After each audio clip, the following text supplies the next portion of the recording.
Assalamualaikum warahmatullahi wabarakatuh. Saudara-saudariku, semoga kita semua senantiasa dalam naungan rahmat dan ridha Allah Subhanahu wa Ta'ala. Mengawali perjumpaan kita di kajian Aqsa Al-Quran Sunnah Solution di malam Jumat kali ini, waktu Indonesia bagian Barat. Kita bersyukur, berbahagia, dan bermohon kebaikan kepada Allah Subhanahu wa Ta'ala atas segala nikmat yang Allah anugerahkan kepada kita. Semoga nikmat itu bisa kita jaga dengan baik sesuai dengan petunjuk yang Allah berikan melalui Rasulullah SAW, dan semoga Allah meringankan hisab kita di yaumil qiyamah dan mewafatkan kita dalam keadaan muslim yang bertakwa. Rasulullah SAW seringkali mengingatkan, terutama di kesempatan Jumat, melalui Al-Quran surah ketiga Ali Imran di ayat 102 itu. Allah Subhanahu wa Ta'ala berfirman, Ya ayyuhalladzina amanu taqullaha haqqa tuqatih wa la tamutunna illa wa antum muslimun. Hai seluruh insan beriman, tingkatkanlah takwamu kepada Allah untuk membuktikan keimananmu dengan cara yang benar, dengan serius, dengan sungguh-sungguh. Dan jaga takwa dalam frame keislaman itu sampai engkau pastikan tidak kembali pada Allah Subhanahu wa Ta'ala kecuali dalam keadaan muslim yang tunduk, patuh, taat pada Allah Subhanahu wa Ta'ala. Semoga kita termasuk digolongkan pada golongan muslim yang dimaksudkan di surah Ali Imran ayat 102 ini, dan tentunya dalam kehidupan ini kita berikhtiar untuk mewujudkan harapan dimaksud, diantaranya dengan mempelajari tuntunan Al-Quran dan Sunnah Rasulullah SAW sebagai solusi dalam kehidupan kita. Alhamdulillah, di pertemuan yang lalu kita telah masuki di pembuka ayat 33 di surah Al-Baqarah. Semoga Allah memberikan kekuatan dan kemampuan pada kita untuk melanjutkan kajian ini dengan bimbingan dari Allah Subhanahu wa Ta'ala, mengacu pada keterangan Rasulullah SAW yang disampaikan oleh para sahabat serta tabi'in dan jalur ulama yang mulia hingga kepada kita. Teman-teman, kita bacakan terlebih dahulu Quran surah ke-2 Al-Baqarah di ayat ke-33. Dimohon pada teman-teman yang tersambung melalui kajian ini untuk membiasakan setidaknya setiap malam Jumat agar ada mushaf atau perangkat terkait sehingga kajian kita bisa terkoneksi satu dengan lainnya. A'udzubillahi minasyaitonirrajim. Bismillahirrahmanirrahim. Qala ya Adamu anbi'hum bi asma'ihim. Falamma anba'ahum bi asma'ihim qala alam aqul lakum inni a'lamu ghaibas samawati wal ard wa a'lamu ma tubduna wa ma kuntum taktumun. Qala, Allah Subhanahu wa Ta'ala lantas berfirman kepada Adam alaihissalam setelah membekali Adam dengan pengetahuan yang komprehensif sebagai bekal utama dalam menjalani kehidupan di bumi, kemudian juga dan mempresentasikan semua visi misi kehidupan itu kepada para malaikat, yang malaikat ditantang kemudian untuk bisa menyampaikan pengetahuan seperti dimiliki oleh Adam alaihissalam yang telah Allah ajarkan. Maka mereka mengakui, dan tentu di sini menunjukkan pengagungan pada Allah Subhanahu wa Ta'ala dengan dasar kepatuhan bahwa Maha Suci Allah dari segala sifat-sifat yang tidak sesuai dengan kebesarannya, dengan keagungannya. Qalu subhanaka la ilma lana illa ma 'allamtana. Mereka pun mengakui sebagai petunjuk isyarat yang sangat dalam dari Al-Quran kepada kita untuk mengembalikan semua dasar pengetahuan kepada pemilik agungnya, yaitu Allah Subhanahu wa Ta'ala. Tidak ada satupun pengetahuan yang dimiliki oleh para malaikat. Mereka mengatakan la ilma lana illa ma 'allamtana, kecuali apa yang telah Allah ajarkan, Allah titipkan kepada mereka. Malaikat yang pernah saya sampaikan di pertemuan yang lalu dicipta oleh Allah dengan dasar kepatuhan saja, dengan jiwa takwa, punya spirit kebaikan dan tidak mengenal salah. La ya'sunallaha ma amarahum wa yaf'aluna ma yu'marun. Quran surah ke-66 ayat yang ke-6. Tidak punya bakat maksiat dan menjalankan tugas dengan sempurna sesuai dengan tupoksinya. Itu pun masih memberikan pelajaran kesadaran mendalam kepada kita semua bahwa semua pengetahuan yang diberikan, yang merasa dimiliki, hakikatnya adalah milik Allah Subhanahu wa Ta'ala, yang dititipkan, yang diajarkan. Karena itulah kemudian bagi seorang hamba yang memiliki nilai keberimanan, nilai kebertuhanan pada Allah Subhanahu wa Ta'ala khususnya, maka sejatinya sifat ini harus meresap dalam jiwanya. Merasa sebesar apapun, sedalam apapun ilmu yang Allah titipkan, harus punya kesadaran mendalam bahwa semua ini bukan dilandaskan pada ikhtiar makhluk, tapi lebih kepada titipan atau pemberian dari Allah Subhanahu wa Ta'ala. Karena itulah konsekuensinya, semakin berilmu seharusnya semakin patuh. Kan kita punya asas terima kasih. Saat menerima, kita memberikan kasih. Saat diterima, kemudian memberikan kasih. Kita mengucapkan terima kasih. Nah, dalam konsep keagamaan itu disebut dengan syukur. Artinya semakin diberi, semakin bersyukur. Harusnya kan demikian. Nah, itu sudah standar dalam kehidupan demikian. Apalagi dengan Allah Subhanahu wa Ta'ala. Karena itu, ketika seseorang diberikan oleh orang lain misalnya, walaysa kamitslihi syai', setidaknya dia mengucapkan terima kasih. Nah, adab yang sama, bahkan lebih tinggi daripada itu, akhlak kita kepada Allah ketika diberikan sesuatu, hendaknya kita berterima kasih kepada Allah. Jalannya dengan bersyukur.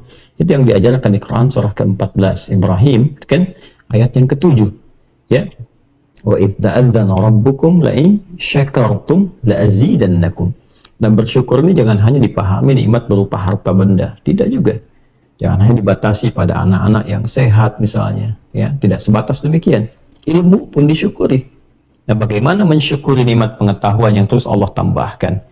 Baik itu dengan gelar, tanpa gelar, ketika ilmu bertambah, seharusnya itu menjadikan dia merasa bersyukur kepada Allah karena diberi.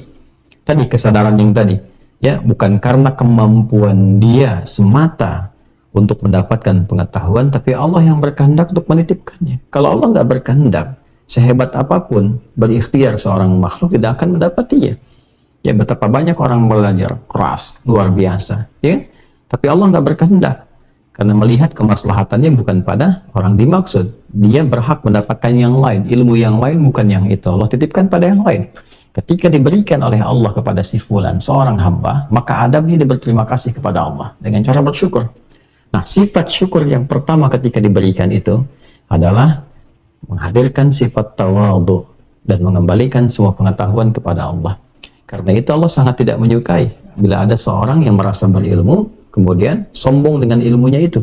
Bahkan tingkat kesombongannya berada di puncak sampai tidak mengenal Allah. Atau, mohon maaf, tingkat kesombongan dengan pengetahuan itu sampai menentang Allah. Na'udzubillah min dzalik. Ya? Nah, ini mendapatkan satu kecaman yang luar biasa, dan ini penyakit iblis yang pertama. Ketika merasa punya pengetahuan, ya kan? Maka dengan pengetahuan itu dia sombong, aba wastakbar. Nanti ayat 34-nya kita lihat, dia merasa enggan hormat kepada Adam atas perintah Allah karena merasa sombong. Ya, maka Allah haramkan kesombongan itu, ya, apalagi bila itu dilekatkan kepada seseorang yang merasa punya pengetahuan, seperti kasusnya Qarun. Ya, Qarun kan nanti kalau kita sudah sampai khususnya di surat Al-Qasas nanti, ya, surah ke-28 itu, kalau kita masukin nanti ayat 70, 71, kita akan dapati bagaimana seorang Qarun dengan bangganya bahwa saya ini dapat kekayaan melimpah ini, ya, karena pengetahuan yang saya dapati, ya, karena saya semakin pintar, saya dapat ini semua. Dan tidak kemudian disertai itu dengan penghambaan kepada Allah Subhanahu wa Ta'ala, dengan sifat tawadhu, dengan sifat kemudian menghamba, meningkatkan ibadah. Karena hal yang demikian terjadi, maka apa yang Allah lakukan? Allah memberikan pelajaran, ya, dengan menghadirkan likuifasi, ditelan semuanya, supaya semua menyadari bahwa seluruh apa yang didapati oleh Qarun itu sejatinya adalah titipan dari Allah Subhanahu wa Ta'ala yang harus membangun nilai-nilai ketaatan dan ketakwaan kepada Allah. Jadi kalau dalam bahasa singkat yang sering saya sampaikan, seorang yang merasa sudah mendapatkan gelar atau pintar atau ilmunya terlihat banyak, tapi pada saat yang sama dia tidak mengenal Tuhannya, maka yang demikian belum dikatakan pintar yang sesungguhnya, belum mendapatkan keberkahan dari ilmunya. Baik, ya, jadi termasuk para ustadz juga, ya, atau misalnya digelari ustadz, kiai, atau mungkin gelar-gelar keagamaan tertentu, maka semakin dia meningkat ilmunya, semakin tawadhu karena merasakan bahwa semua titipan dari Allah Subhanahu wa Ta'ala. Demikian Sulaiman alaihissalam ketika diberikan oleh Allah pemahaman, afahamnahu ya, maka Allah berikan pemahaman kepada Sulaiman yang melebihi ayahnya Daud alaihi salam. Maka apa yang beliau katakan, ya beliau kembalikan kepada Allah Subhanahu wa taala. Min fadli Rabbi, semuanya dari keutamaan Allah Subhanahu wa taala. Hadza min fadli Rabbi, semua ini ya ini dari keutamaan yang Allah titipkan. Liyabluwani, ya, untuk menguji saya. Apakah saya bersyukur dengan semua nikmat ini, am akfar, atau kemungkinan ada dorongan untuk berbuat kufur. Ya, jadi ini dasar pertama yang ingin kita tekankan teman-teman sekalian. Sebelum kita kemudian hadirkan nilai-nilai ketaatan kepada Allah Subhanahu wa taala lewat pendalaman ayat ini. Innaka antal alimul hakim. Lalu sifat yang kedua sebelum kita dalami ke ayat 33 dan untuk ditekankan kembali. Sifat yang kedua, setelah kita menghadirkan sifat ketawaduan, merasakan semua ilmu ini berasal dari Allah Subhanahu wa taala sebagai titipan, lalu kita menyadari bahwa sungguh Allah akan menitipkan kepada hambanya sesuai dengan kehendaknya, dengan sifat bijaknya. Jadi Allah Maha mengetahui ini si fulan diberikan kelebihan di A, si fulan di B, si fulan di C. Ya, kenapa tidak satu orang diberikan kelebihan yang sempurna di semua aspek, ya kan? Agar semua manusia menyadari bahwa keilmuan seseorang itu tetap ada batasnya, gak akan bisa menguasai segala hal. Ya, supaya kita menyadari bahwa ada yang menitipkannya, dikembalikan kepada Allah Subhanahu wa ta'ala. Jadi si fulan A, si fulan B, si fulan C, gak ada satu orang menguasai segala hal, ya? Untuk menunjukkan bahwa ada keterbatasan di manusia itu, sehingga kita menyadari bahwa yang sempurna hanya Allah Subhanahu wa ta'ala. Yang kedua, mengurangi sifat ujub, ya, sifat riya, sifat takabur, merasa sombong. Jadi ketika si fulan dititipkan kelebihan A, belum tentu punya kelebihan B. Sehingga dengan itu dia tidak merasa tinggi, tidak merasa angkuh dengan apa yang Allah titipkan kepadanya. Ya, dia bisa mereferensikan orang lain untuk belajar pada si B apa yang tidak diketahui, ya. Si fulan pakar tafsir, tapi belum tentu pakar di bidang hadis. Maka ketika seseorang bertanya tentang hadis, dia bisa mereferensikan, datanglah kepada si fulan. Dia lebih paham dengan persoalan ini. Itu yang dilakukan orang-orang di masa lalu. Itu yang diajarkan oleh Nabi Shallallahu Alaihi Wasallam, dan itulah bukti dari pemahaman seseorang atas apa yang diajarkan oleh malaikat dari isyarat yang Allah sampaikan di Quran surah kedua Al-Baqarah di penutup ayat ke-32.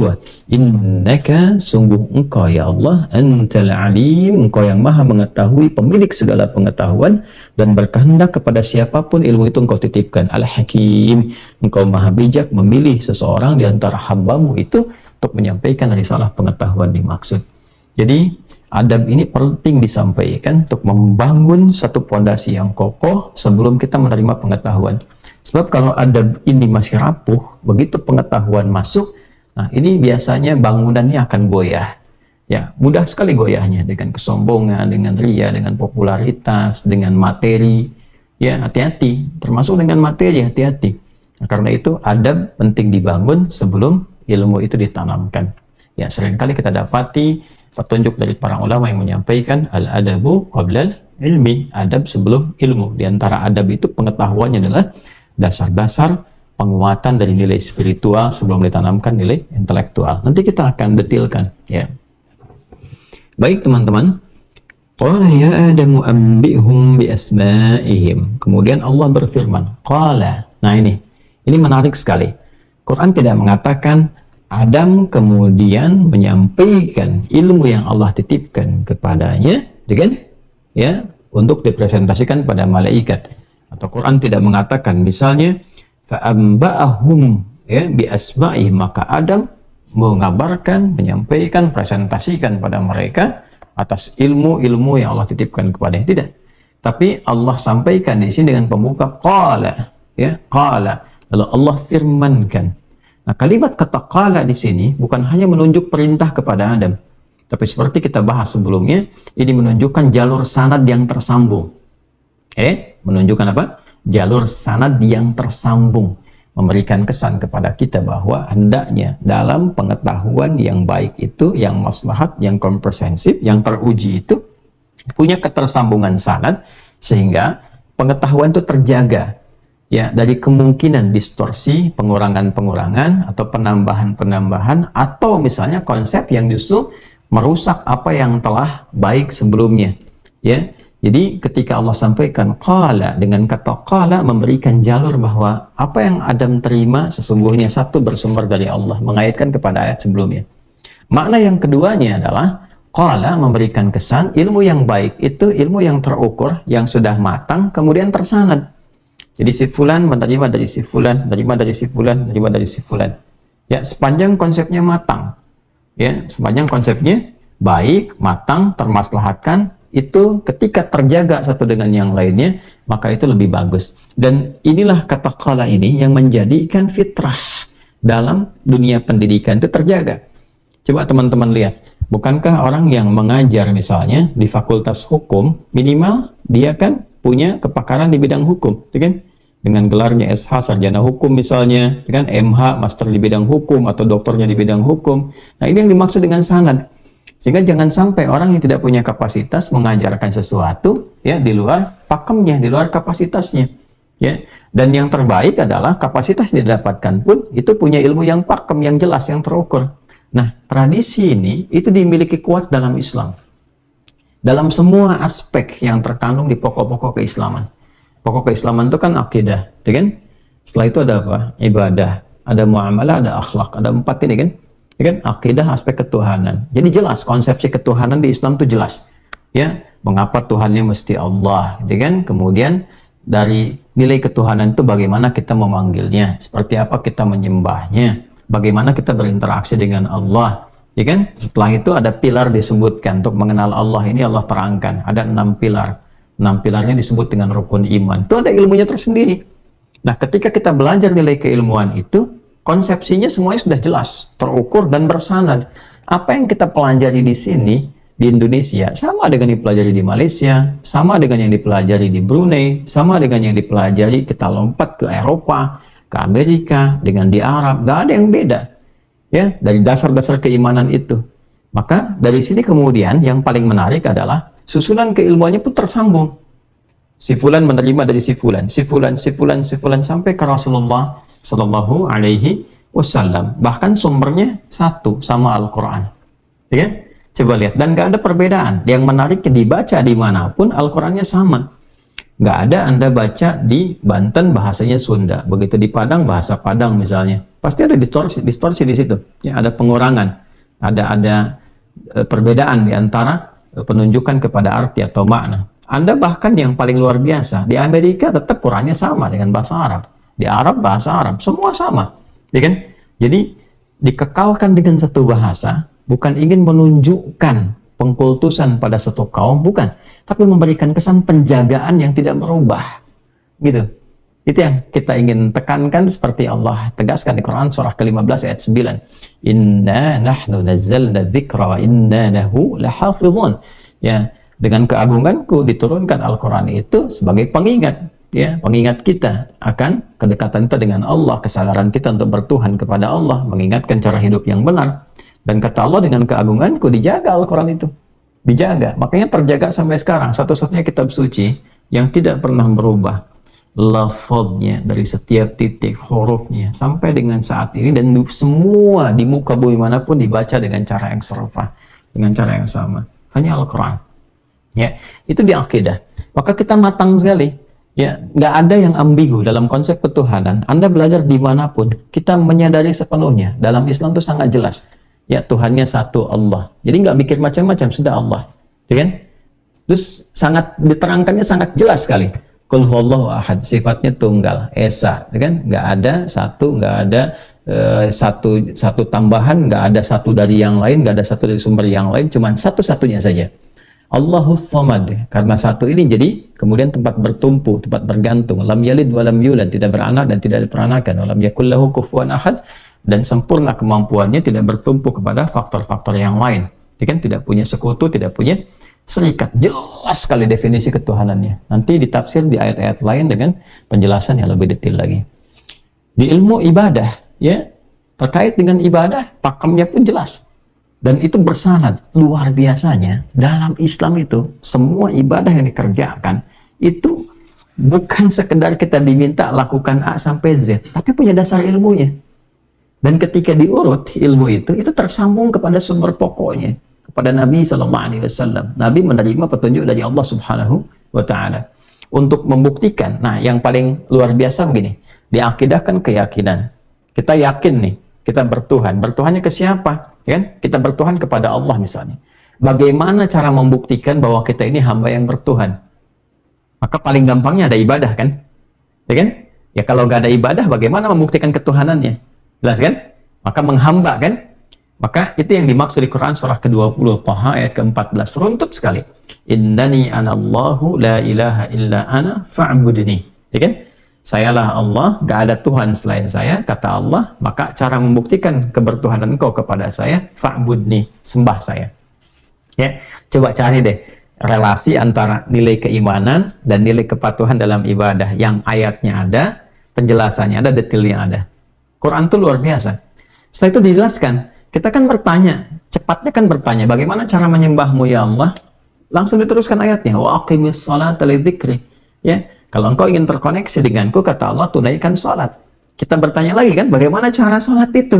Maka dijelaskan. Diajarkan kepada Rasulullah SAW, membimbing umatnya cara sholat yang benar, maka Nabi mengajarkan, paling jelas, kapan sholatnya. Waktunya ditentukan, dari mulai waktu sholatnya. Kemudian, diajarkan di sepanjang zaman mendapatkan cara kemudahan untuk menentukan waktunya itu. Dari mulai subuh, zuhur, asar, maghrib, sampai dengan isya. Lalu, jumlah rakaatnya pun jelas. 2, 4, 4, 3, 4. Kan? Yang pokok kan? 2, sholat subuh, 4, sholat zuhur, asar, kemudian 4 rakaat, maghrib 3 rakaat, dan isya 4 rakaat. Coba silakan, dari waktunya sejak zaman Nabi sampai sekarang sama, nggak ada perubahan. Jumlah rakaatnya sama, nggak ada perubahan.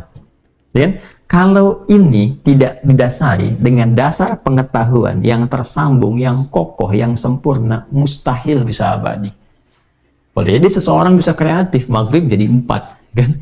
Bisa jadi 2 misalnya. Tapi karena sumbernya dijaga dengan pengetahuan yang bersanad, yang sudah kokoh, maka tersambung. Bukan hanya sampai situ. Dari mulai kita memulai sholatnya, ya, semenjak wudhu untuk syarat sahnya, lalu mulai bertakbir sebelum menghadap kiblat, ya, menghadap ke arah yang sama, bertakbir sampai dengan salam. Dan itu ada ilmunya. Di mana ditemukan yang demikian? Nah, ini kita ingin tunjukkan bahwa di dalam Islam itu tradisi sanad itu terjaga. Anda kalau mencari dari cara wudhu aja, ayatnya ada, Quran surah 5 ayat 6 misalnya, ya Al-Maidah ayat 6, ya ayyuhalladzina amanu idza qumtum ilas shalah faghsilu wujuhakum, dan seterusnya ayat. Ayatnya ada. Yang menjelaskan ayat itu siapa? Dengan ya kan harus tampak di hadapan kita, harus terlihat, harus nyontohkan. Dan Allah kan beda, laisa kamitslihi syai', nggak mungkin Tuhan itu bisa hadir tampak di hadapan, kan nggak boleh serupa dengan makhluk. Ya, harus tinggi, harus luar biasa, harus agung, harus hebat. Ya, baik.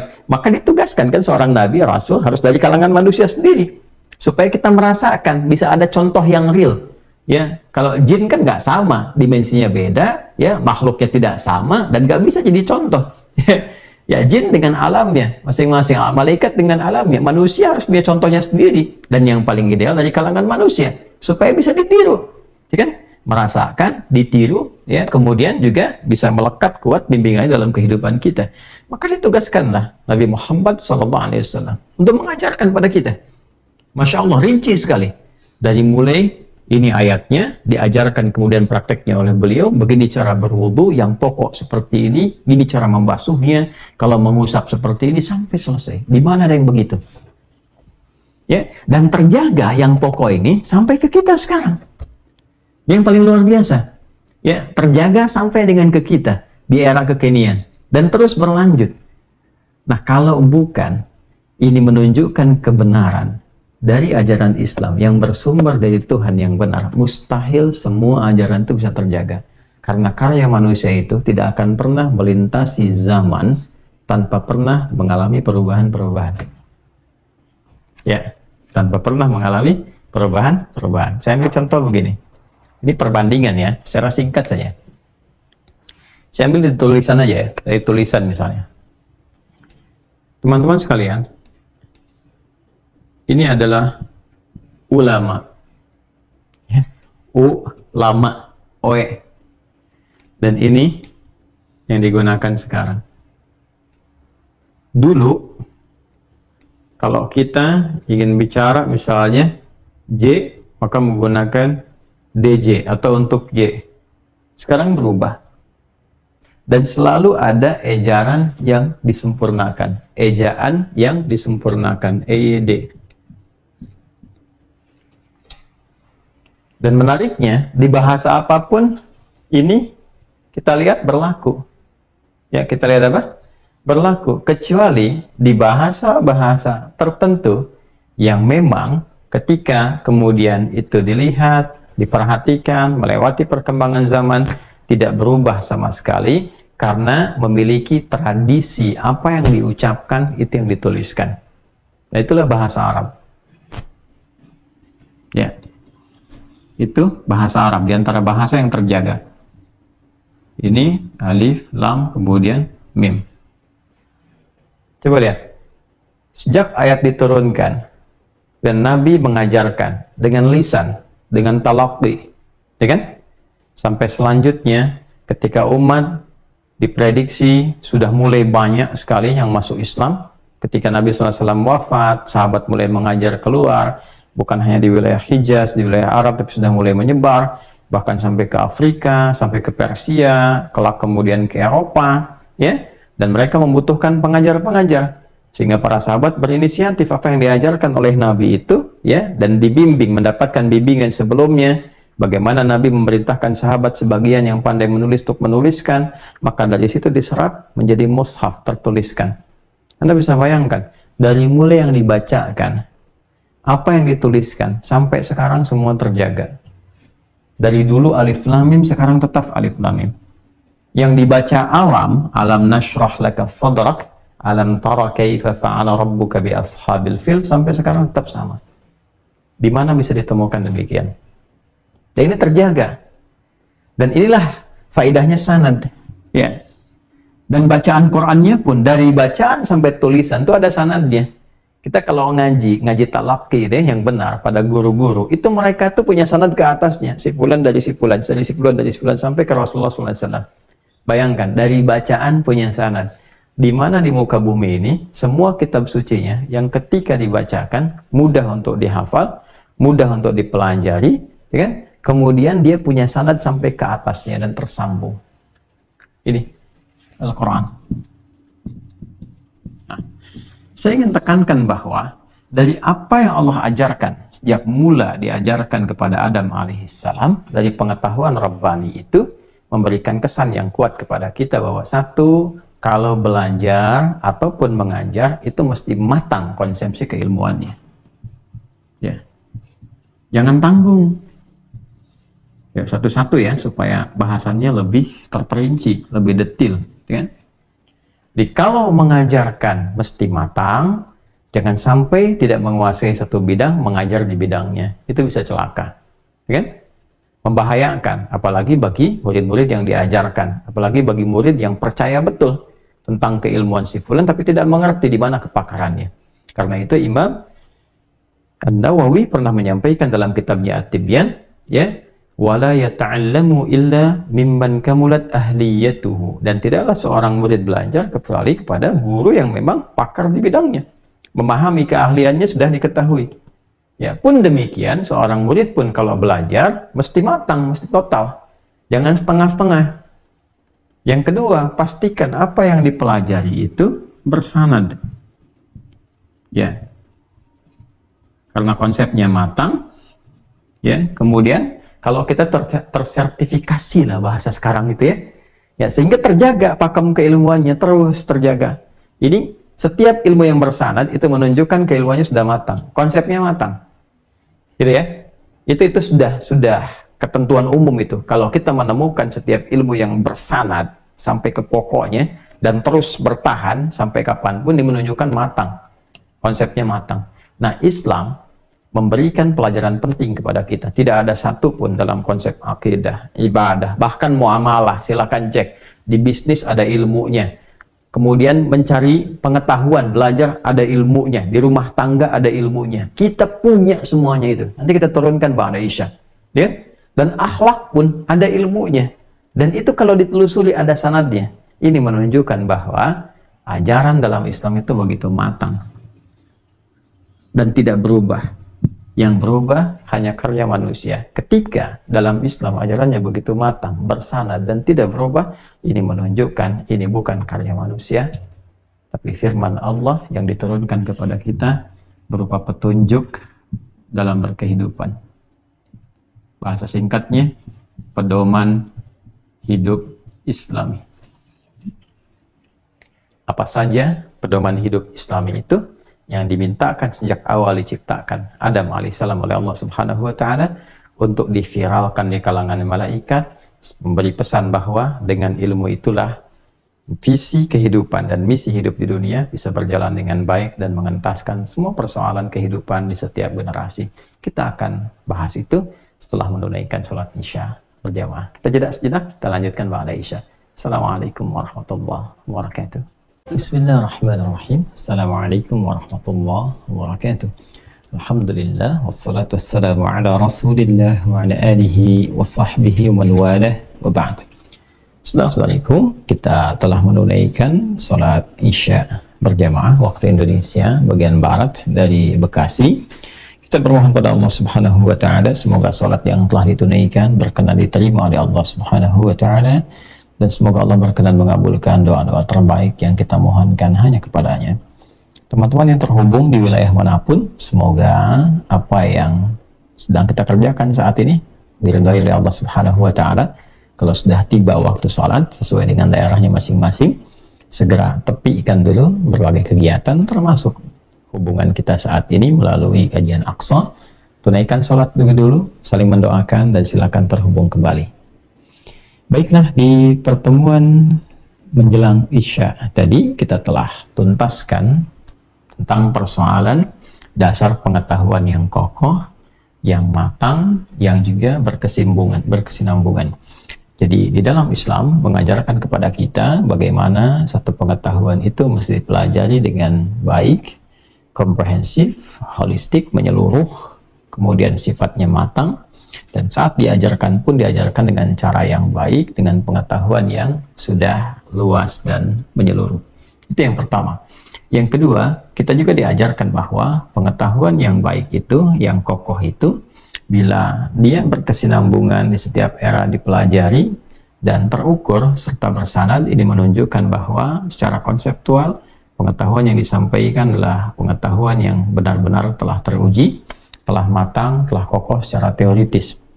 Apalagi bila dalam perjalanan itu tidak pernah mengalami perubahan, terukur sifatnya dan konsisten, yang menunjukkan bahwa pengetahuan dimaksudkan seluruh informasinya bukanlah karya manusia, karena manusia memiliki titik-titik keterbatasan, titik kelemahan yang tidak mungkin abadi dalam perjalanannya. Ya, bisa jadi pengetahuannya diajarkan, tapi cara mengajarkannya, perangkat pengajarannya, bahkan bahasa yang disampaikan bisa berbeda. Ya, di dalam Islam kita temukan bahwa dasar atau konsep pengajaran dalam Islam, baik terkait dengan konsep akidah, apalagi juga terkait dengan konsep ibadah, di dua pokok ini kita dapati bahwa seluruhnya sempurna diajarkan tanpa pernah mengalami perubahan sampai ke lafaz-lafaznya. Ini menunjukkan bahwa yang disampaikan kepada kita secara bersanad, transmisinya tersambung ke Rasulullah SAW, bukanlah rekayasa manusia, tapi betul-betul petunjuk yang Allah berikan melalui Rasul yang terpilih, Nabi Muhammad SAW, sehingga dia bukan sekedar pengetahuan, tetapi lebih menjadi pedoman berkehidupan.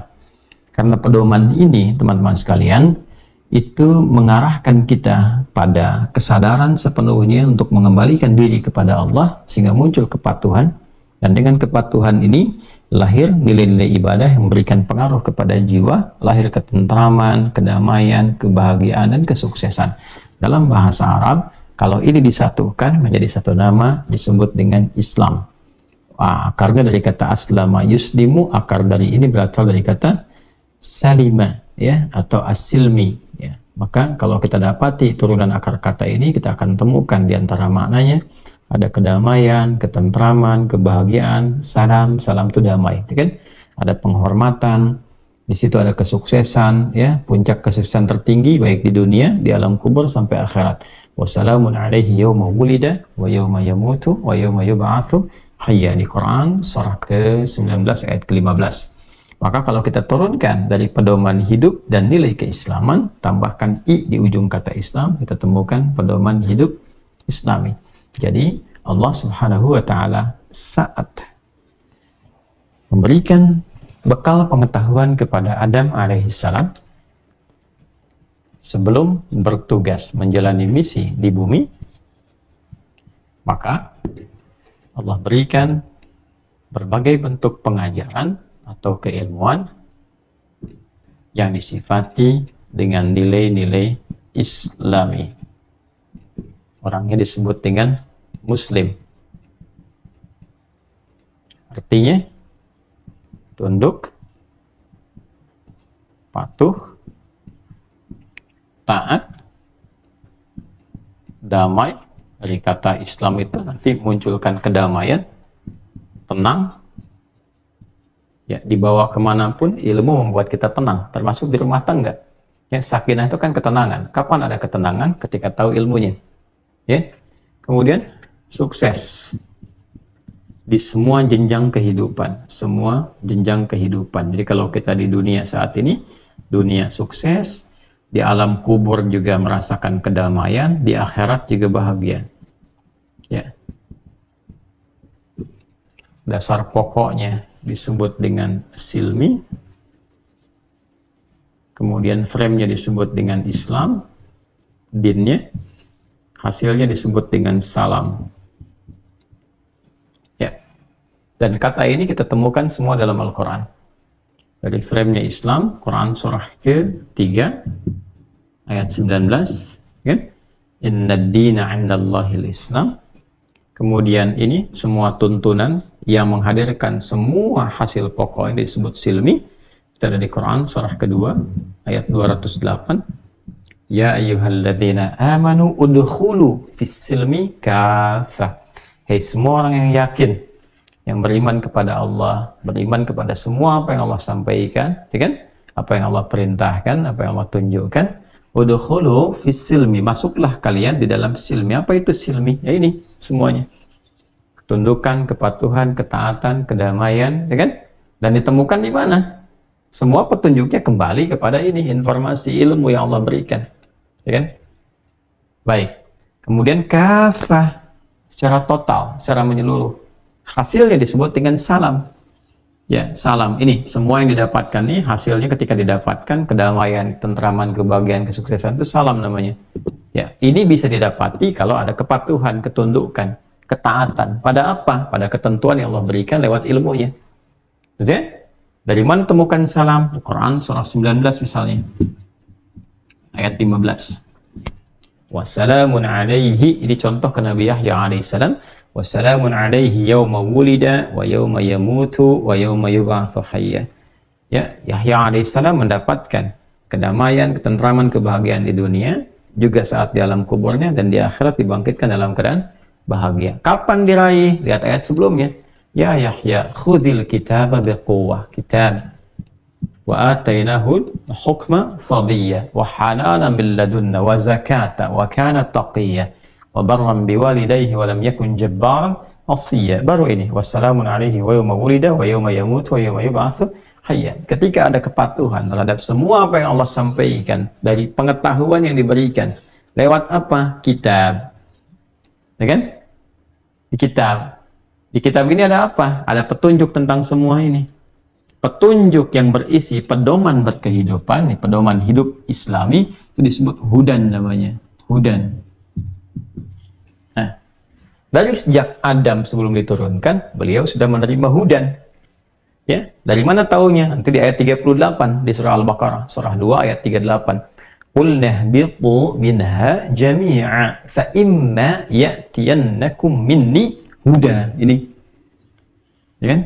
Sekarang tugas dimulai, turun ke muka bumi untuk menjalani misi. Kan? Nah, fa imma ya'tiyannakum minni huda. Nanti saat menjalani itu akan turun bimbingan. Nih, semua petunjuk, pedoman berkehidupan. Ilmu yang Allah berikan berupa petunjuk berkehidupan. Semua diinstalkan karena Adam Nabi alaihissalam. Ya. Kemudian kalau hudan ini diikuti, faman tabi'a hudai fala khaufun 'alaihim wa lahum yahzanun. Maka semua detil perjalanan hidup di dunia yang dialami itu, la khauf alaihim, tidak ada kegelisahan. Gelisah kan tenang ini, ya kan? Walahum yahzanun, dan senang, dan mereka tidak bersedih. Tidak sedih itu kan senang, sukses. Ya, jadi konteks kehidupan yang kita jalani di dunia ini secara konseptual adalah mendapati ketenangan, kesuksesan. Apapun yang kita kerjakan, kapan itu bisa didapati? Kalau ini diakses hudannya dan punya sifat kepatuhan menjalaninya. Itu patuh, taat, tunduk. Di setiap era berganti selalu ditugaskan oleh Allah setiap nabi untuk membimbing setiap umatnya di setiap generasi untuk menjelaskan hudan ini. Dasarnya adalah pengetahuan yang Allah berikan. Jadi akumulasi semua pengetahuan yang Allah sampaikan untuk menjalani misi kehidupan di bumi sesuai dengan eranya. Era Nabi Adam kan beda dengan era Nabi Nuh alaihissalam. Era sampai ke Nabi Ibrahim itu berbeda, sampai ke Nabi Musa, Nabi Isa, sampai ke Nabi Muhammad sallallahu alaihi wasallam, sampai kehidupan berakhir. Kan eranya berbeda, karakteristiknya mungkin tidak sama keadaan umat setiap makhluknya. Jadi cara menaati Allah pun Allah berikan informasi sesuai dengan zamannya. Tapi nilainya tetap sama dalam bingkai apa? Ketaatan, kepatuhan Islam. Orangnya Muslim. Muslim itu taat, patuh pada perintah Tuhan. Semua yang taat kepada Tuhan, pada Allah namanya Muslim. Ya kan? Ya, ini frame disebut Islam. Kenapa agama kita disebut Islam? Untuk memberikan kesan kalau sudah masuk Islam mesti patuh. Kenapa harus patuh? Supaya sukses, supaya tenang, supaya bahagia, supaya tentram. Itu intinya. Ya kan? Kan Allah maha segalanya. Anda aja patuh pada pimpinan dikasih akses. Patuh pada Allah. Allah nggak punya apa di dunia ini yang bisa diakses. Semuanya bisa. Sangat ringan bagi Allah. Karena Allah penciptanya. Itu dasar berpikirnya. Jelas ya? Karena itulah ketika Allah sampaikan, Qala ya Adamu ambihum bi asma'ihim. Kan? Falamma amba'hum bi asma'ihim. Nah, ketika Allah firmankan Adam, coba buka. Berikan pencerahan, sampaikan apa yang telah aku ajarkan kepadamu, pada malaikat, ada jin di situ, sampaikan semuanya. Begitu disampaikan, terbuka keagungan Allah, makanya pakai naba beritanya. Ya, anba'ahum dari anba yunbi'u, asalnya dari kata naba, sesuatu yang agung. Jadi apa yang Allah berikan ini sesuatu yang agung. Hudan ini sesuatu yang mahal, istimewa. Nggak mudah mendapatkan ini. Ini agung. Sampai malaikat pun ketika mendapati keagungannya sujud, hormat. Itu malaikat aja yang tak kenal salah sujud, patuh, hormat. Masa manusia yang ada nafsunya nggak mau sujud sama Allah, nggak mau patuh tuh pakai ini. Ini malaikat berharap dapat ini, tapi Allah tempatkan di tugas yang lain. Kita diberikan, masa nggak patuh? Ya, ayo, ya kita renungkan kembali, kita pikirkan kembali. Ya, nah di setiap era berganti Allah berikan petunjuk-petunjuk ini. Ya. Sampai misalnya di era siapapun, Nabi Musa alaihissalam dapat hudan. Eranya kan berbeda. Ya, tetap keislamannya sama karena nilai kepatuhan, nilai ketundukan. Tapi diberikan petunjuk sesuai dengan zamannya supaya bisa menyesuaikan dengan zaman. Maka di zaman Nabi Musa diberikan Taurat misalnya. Taurat itu isinya hudan. Coba buka Quran surah 17 Al-Isra ayat kedua. Quran surah 17 ayat 2. Ya. Wa atayna Musal kitaba, dan dengan keagunganku kami berikan kepada Musa alaihissalam kitab, ya kan? Wa ja'alnahu hudan li bani Israil, dan kami tetapkan dalam kitab yang Allah berikan pada Musa itu ada hudan, isinya hudan. Untuk siapa? Untuk Bani Israel di eranya Musa alaihissalam. Kalau ingin sukses, ingin berhasil, ya kan? Bagaimana mengatasi tindakan Fir'aun, bebas dari cengkeramannya, sukses menjalani kehidupan, tenang, damai. Ini pelajari hudannya. Ya, di kitabnya, apa nama kitabnya? Diberi nama Taurat. Ya kan? Quran surah 3 misalnya, Ali Imran ayat ketiga. Nazzala 'alaikal kitaba bil haqqi musaddiqan lima baina yadayhi wa anzalat Taurat. Ya kan? Musa diberikan Taurat. Apa isi Taurat? Hudan. Kenapa disebut Taurat? Nggak disebut kitab saja, untuk membedakan hudan di masa Musa dengan era yang lain. Ini loh eranya Musa alaihissalam, cocoknya di era itu. Setelah itu nggak cocok lagi, karena eranya berbeda, ya kan? Makanya di era Nabi Isa alaihissalam setelah lewat kan, Musa lewat kan, setelah itu kan generasi berganti terus sampai Daud, sampai Sulaiman, terus sampai ke Nabi Isa alaihissalam. Ya, nah Nabi Isa pun diberikan kitab, namanya apa? Injil. Coba kita kaji lagi di Al-Maidah misalnya. Ya, apa yang ada di Injil itu? Fihi hudan, ada hudan juga. Kenapa disebut Injil? Untuk memberikan apa? Kesan bahwa di eranya Nabi Isa berbeda dengan era Nabi Musa alaihissalam. Nabi Isa pun diajarkan Taurat. Ya kan? Kemudian wa yu'allimuhul kitaba wal hikmata wat taurata wal injil, diajarkan. Tapi kitab yang dipraktekkan apa? Injil. Isinya apa? Fihi huda. Ada nasihat, mau'izah dan seterusnya. Ada hudan. Ini petunjuk berkehidupan. Ya.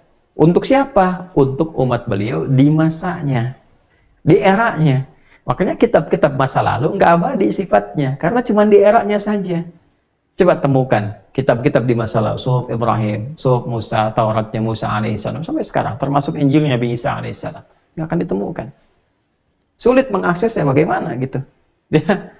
Ya, baik. Kenapa? Karena memang ini secara manhajiyah, secara konseptual itu diterapkan untuk eranya saja. Jadi kalau dipakai keberlanjutan ke masa-masa yang akan datang, nggak akan selaras. Karena perkembangan zamannya berbeda, karakteristiknya nggak sama umatnya.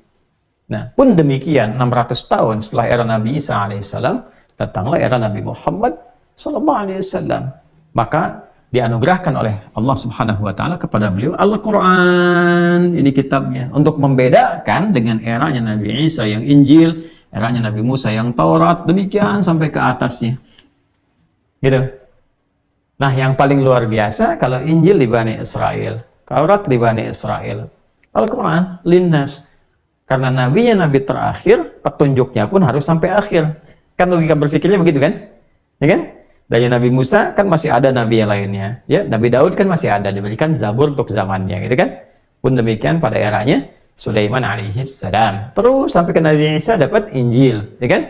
Nabi Isa mendapatkan itu di eranya. Baik kan? Nah, Nabi Muhammad itu kan penutup para nabi, penutup para rasul. Berarti risalahnya untuk umat terakhir. Umat terakhir itu adalah umat yang hidup sampai akhir kehidupan di bumi. Secara logikanya adalah karena rasulnya untuk umat terakhir, rasulnya yang terakhir, umatnya sampai akhir, maka kitabnya pun harus berlaku sampai akhir. Harus terjaga. Logikanya begitu. Nggak boleh nggak terjaga. Harus terjaga. Bagaimana kita bisa akses sekarang kalau nggak ada petunjuknya? Kan nabinya terakhir. Ya kan? Jadi harus terus berkelanjutan. Maka Allah turunkan Al-Quran. Apa isi Al-Quran itu? Hudan. Dari mana taunya? Quran surah kedua Al-Baqarah ayat 185.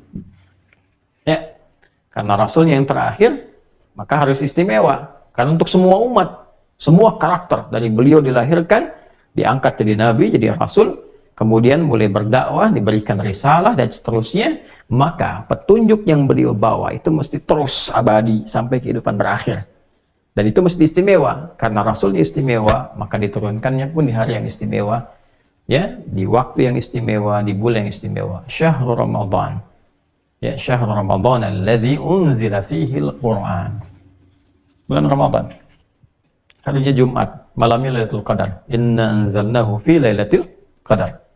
Yaumal taqal jam'an. Ya, hari Jumat. Semuanya istimewa. Diturunkan lewat malaikat yang istimewa. Ruhul Amin. Nazala bihi Ruhul Amin. Ya? Baik, setelah itu apa? Hudan. Isinya hudan. Linnas, untuk semua.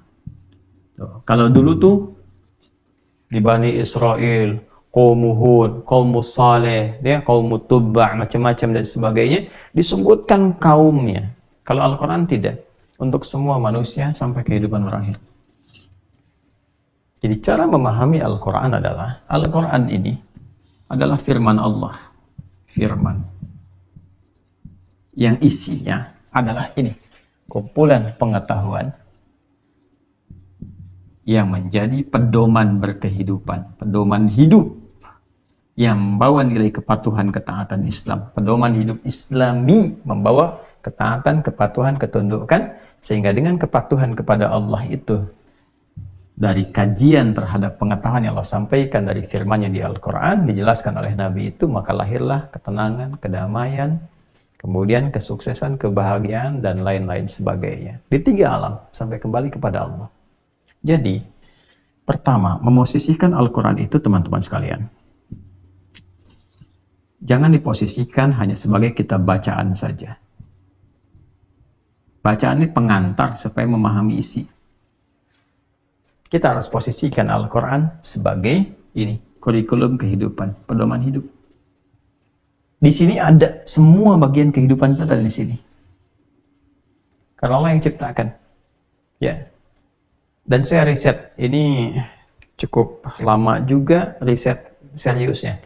Jadi kalau belajarnya sudah lama, ya belajar dari tafsir, dari bahasa, dari macam-macam, dari aspek ilmu yang lain. Tapi riset terkait dengan aspek pengetahuan ini, jadi pengetahuan berbasis atau pendidikan Islam berbasis Al-Quran dan Sunnah itu kurang lebih 2 tahun. 2 tahun. Ini yang kemarin dipresentasikan saat orasi ilmiah di honoris causa di UMJ itu.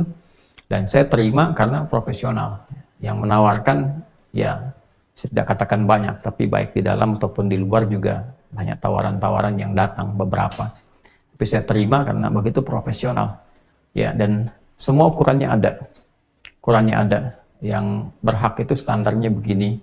Dari sisi keilmuannya, kontribusinya, macam-macamnya ada semua. Kalau terpenuhi, silakan. Nggak main-main. Bukan karena diberikan untuk faktor tertentu. Yang penting naik, diberikan, dapat SK, kemudian juga dapat syahadah, selesai. Tidak, nggak begitu. Ya, dan nggak ada tukar-menukar dengan duniawi. Jadi memang dipandang ada bagian yang dianggap layak dari semua komponen itu.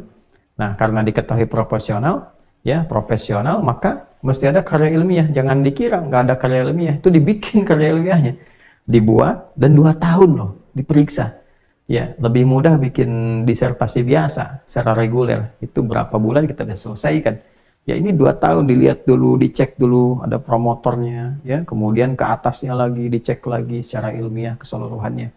Nah, karena itu di UMJ ini saya terima karena teliti, hati-hati dan profesional, dan cuma 2 orang sampai dari berdirinya sampai sekarang yang dapat honoris causa. Yang pertama presiden pertama, yaitu presiden pertama Indonesia, Insinyur Soekarno, Bung Karno. Yang kedua kami, itu dilihat. Nah, saya sampaikan ini untuk memberikan kesan bahwa ini sudah kita teliti secara ilmiah. Jadi bukan hanya informasi yang kita dapatkan, kita kumpulkan, tapi ada riset di dalamnya. Ada riset, dan ini mahal sekali. Ya, dan bagaimana ini bisa menjadi manajemen pendidikan Islami berdasar atau berbasis pada Al-Quran dan Sunnah setelah implementasinya pada pendidikan Islam yang berkemajuan. Nah, ini teman-teman sekalian, kalau kita turunkan, ini runtut sekali. Dari Allah mengajarkan pengetahuan, muncul ilmu, kan? Melahirkan ketundukan, ketaatan, kepatuhan di sifatnya Islam. Nah, ditugaskan kepada Nabi untuk mengajar di setiap eranya. Jadi Nabi itu bukan hanya tugas membawa risalah, tapi tugas mendidik juga. Ya, saya langsung lompat ke Nabi Muhammad SAW di Quran surah kedua Al-Baqarah ayat 151 misalnya sampai ke 152. Di 151 itu tentang tugasnya, yang 5 itu. Kama arsalna fikum rasulan minkum yatslu alaikum ayatina wa yuzakkikum wa yuallimukumul kitaba wal hikmah wa yuallimukum ma lam takunu ta'lamun. Baru 152-nya kedekatan kita dengan Allah. Fadhkuruni adzkurkum washkuruli wa takfurun. Wa yuallimukum ma lam takunu ta'lamun. Allah tegaskan Nabi itu pendidik. Ya, seorang Nabi itu pendidik. Dari mana beliau mendidik? Ini sumbernya dari petunjuk Allah langsung sampai ke semuanya yang disebut dengan adab itu. Adabani Rabbi fa ahsana ta'dibi. Allah yang mengajarkan aku dan menyempurnakan pengajaran itu untuk diteruskan kepada umatnya. Jadi penting disadari bahwa Nabi seorang pendidik. Yang diajarkan apa? Semua pedoman kehidupan yang Islami yang membawa ketundukan, kepatuhan, ketaatan, kedamaian, kesuksesan, kebahagiaan. Maka sifat pendidikan yang didapatkan dari para nabi disebut pendidikan Islami. Nah, apa yang dibangun dari sini? Keyakinan kepada Tuhan yang kuat, yang kokoh. Supaya dengan keyakinan kokoh ini muncul kepatuhan, dari patuh mau mengamalkan, dari mengamalkan muncul kesuksesan. Begitu runtutannya. Nah, kepatuhan yang dalam tanpa keraguan disebut dengan keimanan. Kepatuhan untuk menunaikan apa yang diimani disebut dengan ketakwaan. Makanya kalau kita bicara iman, itu keyakinan tanpa ragu. Bicara takwa, penunaian, pembuktian dari keimanan untuk menunaikan amal soleh sesuai dengan perintah dari Allah sebagai tanda kepatuhan. Makanya kalau ada iman, setelah itu kemudian ingin takwa, pasti ada amal sebagai bukti keimanan, gambaran dari kepatuhan. Contoh, kemarin kita puasa kan, dibuka dengan iman dulu, amal, baru takwa. Ya ayyuhalladzina amanu, iman dulu. Ya, bagaimana cara membuktikan keimanan? Kutiba alaikumus syiyam, puasa. Harus patuh tuh menunaikan puasa. Kalau nggak patuh, nggak beriman kan? Makanya ketika saya beriman, saya tunjukkan dengan puasa. Saya patuh kepada Tuhan, pada Allah. Kama kutiba 'alal ladzina min qablikum, baru dapat apa?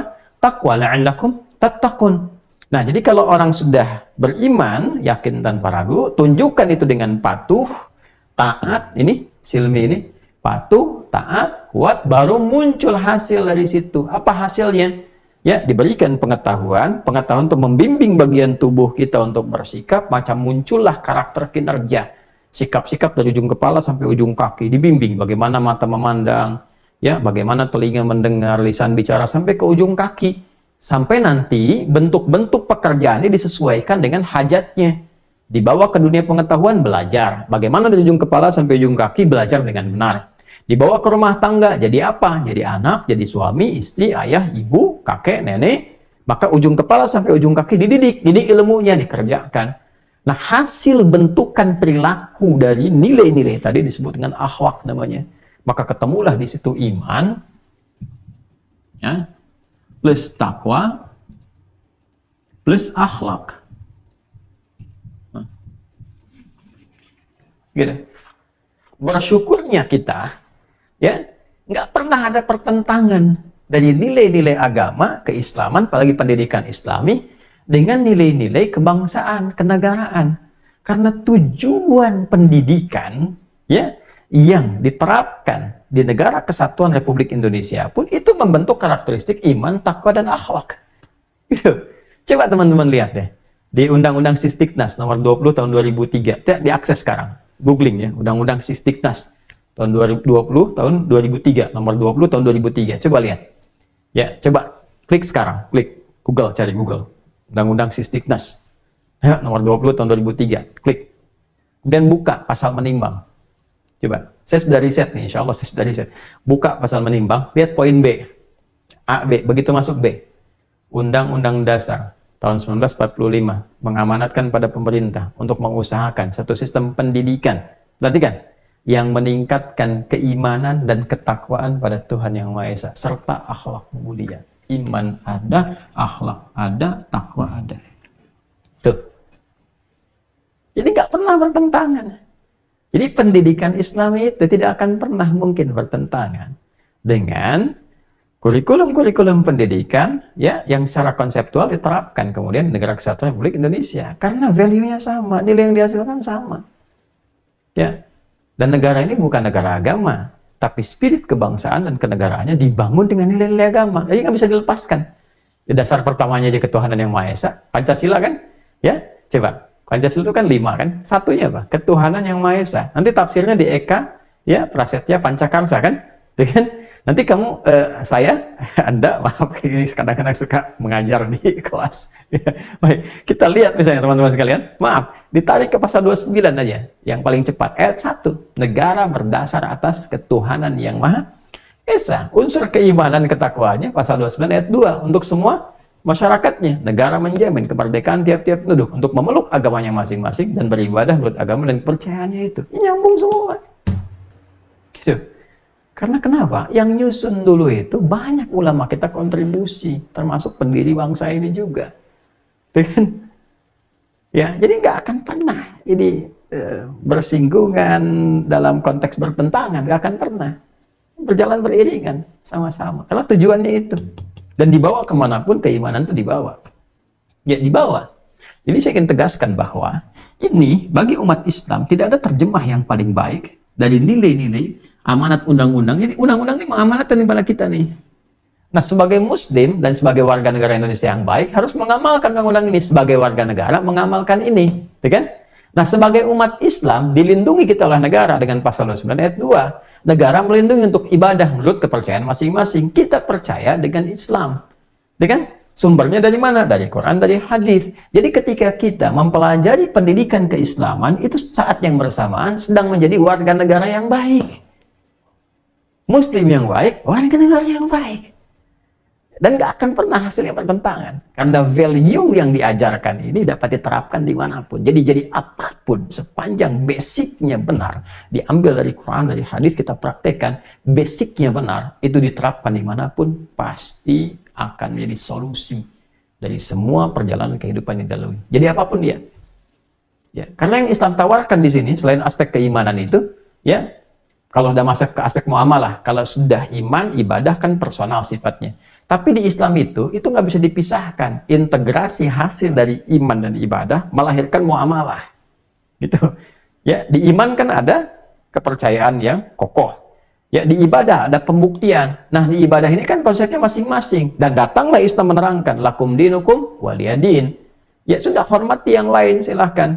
Tapi orang Islam gak usah ikut-ikutan. Sholat ya sholat di masjid. Jangan ke tempat ibadah lain. Kan?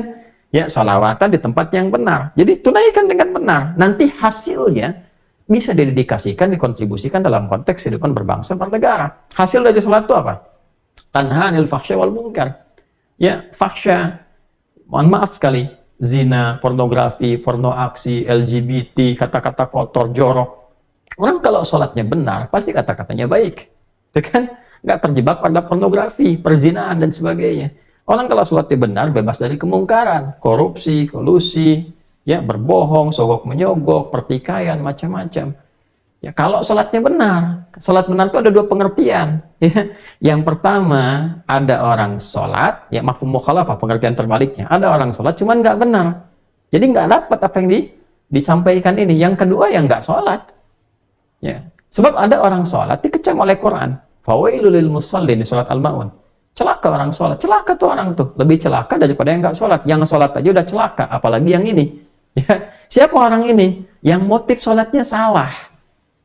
Jadi ketika salah, orang tuh nanti akan menghukumi sholatnya juga. Sholat aja udah begitu katanya. Ya kan? Yang sholat aja begitu. Jadi cara berpikirnya udah salah. Karena salah menilai. Salah menilai, premisnya salah, menyimpulkannya salah. Sholat aja mencuri. Mendingan gak usah sholat sekalian. Tuh, sholatnya yang salah. Padahal cara dia menyimpulkan itu sudah keliru, premisnya sudah salah. Ya, karena cara sholat orang ini salah. Alladzina hum yura'un. Sholatnya untuk pencitraan, ya, tidak benar-benar patuh kepada Tuhan, bukan untuk pembuktian iman. Ya, itu problem. Sahun karena itu lalai, disebut orang lalai. Jadi yang nggak sholat problem, yang sholatnya salah itu problem. Bagaimana cara sholat yang benar? Ini kan ada ilmunya. Karena itu coba lihat, Allah memberikan pembuktian yang nyata dengan menurunkan risalah. Ini bukan di tempat yang maju, bukan di Romawi, bukan di Persia yang sudah maju, tapi di tempat titik nadir yang paling dalam, yang semua akumulasi keburukan ada di situ. Maka disebut dengan jahiliyah. Pencuri, pezina, pemabuk, khatam semua, penipu, khatam semua. Tapi apa yang terjadi?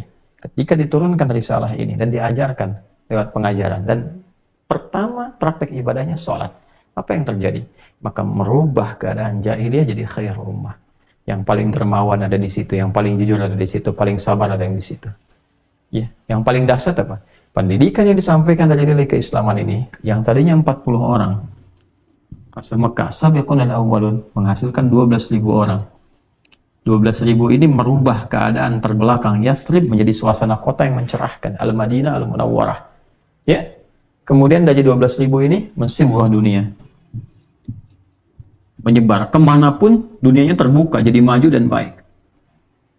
Jujur terhadap sejarah. Jujur terhadap sejarah.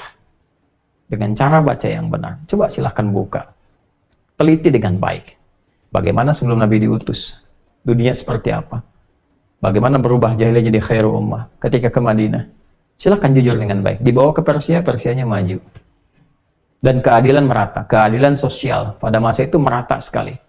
Ya, nggak ada yang tertindas seperti zaman Persia. Di Romawi juga begitu. Silahkan dibawa ke Eropa, ke Iberia, Portugal, Spanyol, dan sekitarannya, ke Sevilla, dan seterusnya. Maju, 7 abad jadi maju. Banyak orang belajar. Ke Fes, ke Maroko, ke Maghrib, ke Kherawan, Tunisia, ke Afrika Utara. Afrika Utara jadi provinsi, ke Yaman maju. Termasuk ke Nusantara. Ketika Majapahit sedang mundur kan, coba lihat, karena pertikaian di dalam dan sebagainya. Dan nilai-nilai keislaman datang. Memberikan kesamaan. Menghapus kemudian nilai-nilai kasta yang membedakan satu dengan yang lainnya, dibuat semua berkeadilan, sejahtera semuanya. Maka muncullah kemudian kesultanan yang di-backup oleh sunan-sunan, muncul semua menyatu, dan mereka kemudian dengan kesadaran tinggi menyatu menjadi negara kesatuan Republik Indonesia. Dulu maju, semuanya maju. Kapan? Saat semua punya kesadaran ini. Makanya di awal kemerdekaan kita menemukan pancaran dan percikan-percikan pendidikan Islam pada tokoh-tokoh kita dulu. Coba lihat, Perdana Menteri pertama siapa? Buya Muhammad Nasr. Ya, bagaimana beliau menjabat sampai kemudian selesai? Tidak pernah meninggalkan apapun. Harta tidak ada, cuma bawa sepeda. Isinya berjualan bahkan untuk menyambung hidup. Dia, apa yang dipraktikkan? Kejujuran. Dedikasi yang tinggi, kecintaan kepada bangsa. Itu praktek ini. Kiai Haji Agus Salim, berapa ilmunya? Berapa kepakarannya? Dedikasinya total. Ya, bagaimana membawa diplomasi keluar. Sampai terkenal kan waktu itu di Britania dan seterusnya. Ya, siapa lagi? Coba keluarkan semua tokoh-tokoh zaman dulu memberikan yang terbaik untuk bangsanya, untuk negaranya. Karena apa? Karena pendidikan dari agamanya. Ini. Kita nggak dengar kisah tentang korupsi. Nggak dengar kisah tentang pertikaian-pertikaian yang muncul di kalangan elit yang kemudian berdampak pada masyarakat dan sebagainya. Kita nggak dengar itu semua. Semua bersatu untuk kebaikan. Ya. Masuk Bung Karno, Soekarno, Bung Hatta, ya. Hasil dari apa? Pendidikan Islam yang dipancarkan. Ya. Ya bisa dilacak, jujur dengan sejarah. Kita bisa lacak. Kalau kita mau jujur. Panglima Besar Sudirman dari mana? Beliau seorang guru. Ya, guru di SMP Muhammadiyah di Pacitan. Syekh Soekarno juga anggota Muhammadiyah. Ya. Kita tidak melihat Muhammadiyah atau NU-nya atau yang lain, tidak. Kita ingin turunkan. Ada nilai pendidikan Islam yang diajarkan. Hadratus Syekh Haji Muhammad Hashim bin Asy'ari, ya kan? Beliau mengajarkan pancaran pendidikan keislaman. Lahir tokoh-tokoh, lahir resolusi jihad dan sebagainya. Resimen di Jawa Timur, Jawa Tengahnya yang Mr. Kasman Singa di Mojo. Kemudian di Jawa Baratnya ya Kiai Haji Nur Ali yang di Bekasi, Kiai Zainal Mustafa yang di Tasikmalaya. Semua muncul. Jadi kalau sudah mendapatkan pancaran keislaman, pasti ada dedikasi terbaik untuk negaranya. Pasti itu. Orang Islam tuh jangan ditanya. Kalau sudah negara butuh, nomor satu dari depan. Sepanjang nggak dijauhkan dari tuntunannya. Ini. Makanya semua balik nih. Orang Islam tuh ngaji lagi Qurannya. Ngaji Qurannya. Lihat hadisnya. Nanti kita detilkan ini. Nah, sebelum masuk detil itu, kurikulumnya bagaimana? Kan ada kurikulum. Jadi kurikulum, jadi pedoman itu kan harus ada kurikulumnya. Dan semua rinci. Nah, semua mengacu pada 3 bagian pokok dalam hidup manusia. Ini hasil riset ya teman-teman. Jadi bukan sekedar presentasi, apalagi presentasi biasa, gitu. Tidak. Ya. Jadi kajiannya 2 tahun di riset dan diperiksa. Ya.